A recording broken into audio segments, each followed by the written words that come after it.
The Economic Relations of Sex by Voltairine de Cleyre. To the editor of the Open Court. Possessed of rather more than ordinary interest in the sex question, and agreeing with Professor Cope that any proposition for the amelioration of the condition of women should be discussed and decided by women, I am moved to certain remarks suggested by his article on the material relations of sex in the first number of The Monist. All through its perusal, I was impressed by his unconscious recognition of an underlying question, which, apart from women's inferiority, determines the relations of the sexes. This is plainly apparent in the paragraph alluding to the communistic system of wealth production and distribution, in which he admits the possibility of promiscuous sex relations. While I agree with Professor Cope that to institute communism would be a decided blow at progress, since progress consists in a constant widening of individual liberty while communism invokes authoritarian direction, nevertheless, I hold that in acknowledging the possibility of variety in sex relations under the communistic regime, he has admitted that the present social arrangement of sex is the necessary outgrowth of our economic conditions. Postulating the fact of women's mental and physical inferiority, our writer sees no possible ultimatum for her but the service of maternity and childbearing in return for, quote, protection and support from some man or set of men called a state. This brings us at once to two vital questions. Is women's inferiority the cause or the effect of her economic subjugation? Is economic independence for woman a possible ideal? I think it be clearly proven that the mental constitution of women, like that of man, has never failed to rise where restrictions upon equal freedom have been torn down. Whenever woman has had the same opportunity as man, results have proven that her capacities for development are as unlimited as his. It may be objected that I am instancing exceptional cases instead of dealing with types. My reply is that only in exceptional cases have women enjoyed the same opportunities as men.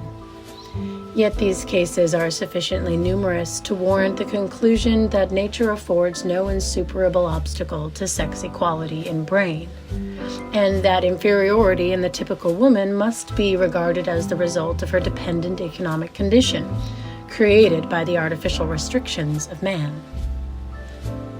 Concerning the physical disability of the sex, it is more difficult to show the beneficent results of liberty, since even the most advanced of women are so hampered by body dwarfing, dress, and custom that we have scarcely sufficient data for opinion concerning her possibilities of physical development. Such as we have would indicate that much of her present incompetence during periods of gestation and nursing is incidental to the present defective social arrangement which condemns woman to the wasteful drudgery of individual housekeeping and all the slavish work of the much-lauded family life. However, even physical inferiority need not prove the eternal barrier to economic independence which Professor Cope would make of it. Today, the industrial progress demands not so much physical strength as skill. Undoubtedly, the elephant has physical strength superior to man, yet that he is no competitor against man, I see waste no space to prove. Likewise, the Hercules of ages past would have no place in competitive industry today simply because he would not be adapted to his environment.